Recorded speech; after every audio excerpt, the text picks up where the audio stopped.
plenty of requests after my two videos of batting to share a few thoughts on the mental side of the game, and I think the mental side of the game is incredibly important.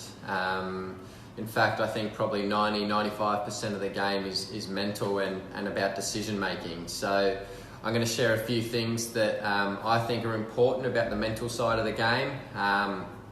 First of all, we'll start with visualization. So I do a lot of that.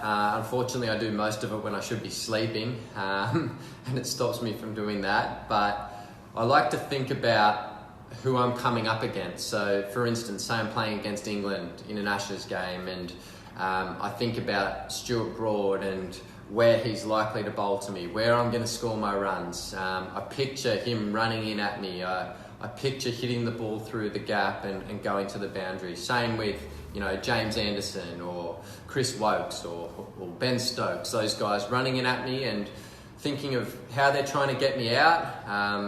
Even just playing a nice forward defence, visualising that, and or a nice leave. Just seeing it, seeing them running in at me and playing the ball, and doing that over and over again, and getting a feel for it at the same time. Just thinking about how I'm going to play, how I'm going to score runs, how I'm going to survive. I think that's really important. So if you can, I think set aside a time to visualise. I should probably do that a bit better instead of doing it while I'm sleeping, but I'm still getting that visualization in. The next thing I think is routine. I think routine's really important. So for me, I do the same thing every time I walk to the crease. From the moment just before I cross the rope to go out on the field, I do the same thing all the way to the middle. I do the same thing once I get to the middle, and then I do the same thing every ball.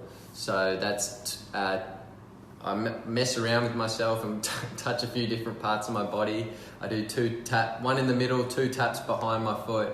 I look up again, I do 2 taps behind my foot, then I do 1 tap, and then I'm good to play. And I do that every ball. So it's just something to go back to. And that way I can just think about my routine and not worry or think too much about what's going on at the other end, because I've done all that. I've done all the visualizing. I know what's happening, and it's just about playing the ball now. So I do that every ball, and in between balls, if say I forward defend one, nothing's happening, ball's dead, walk away, switch off for a little bit, give yourself a few seconds, because we can't be focused the whole time. So if you get a chance to switch your brain off and just relax for a few seconds, I think that's important. So I walk to square leg, a few steps that way, and just mess around. I look at things on the ground. If there's loose bits of turf, I kind of hit them away, and I just sort of switch off, and then I get back to the crease and go through my routine again every ball. And I think that's really important. Also, when you're at the other end, you're at the non-strikers end, I think it's important to switch off down there. You're not facing. Obviously, you want to be helping your mate out as much as you can at the other end, but that's a time for you to switch off and give your mind a chance to have a break. Because if you're going to bat for long periods of time, you can't be focused the whole time. You've got to switch your brain off, switch it back on, switch it off, switch it on, and I think that's really important.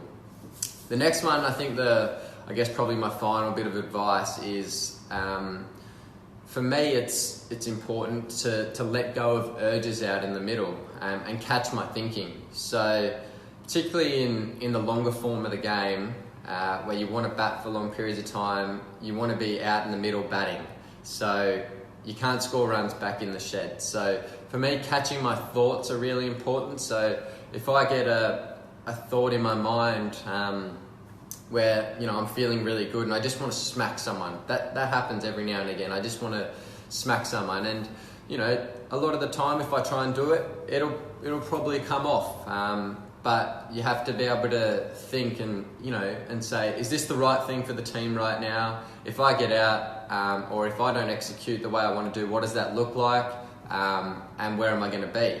And if I mess it up, there's a good chance I'll be back in the pavilion and I'll be angry at myself for making mistakes. So catch my thought and say, right, no, it's not time to do that. It's time to just focus on the ball and play whatever comes at me. I think the shorter the formats go, so one day cricket and T20 cricket, you can let those thoughts come in sometimes and you can give in to those urges. T20 cricket's about scoring runs at a pretty good rate. So, more improvisation, more, premeditation. You can do that in the shorter formats of the game because you can take more risks.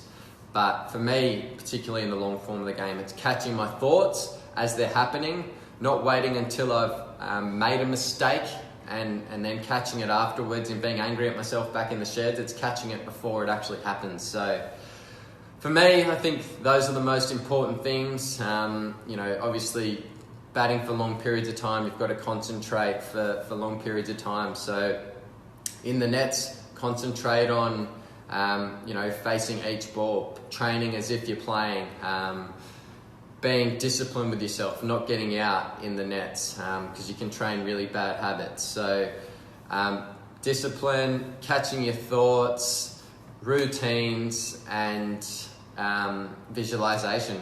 They're the big ones for me when it comes to the mental side of the game.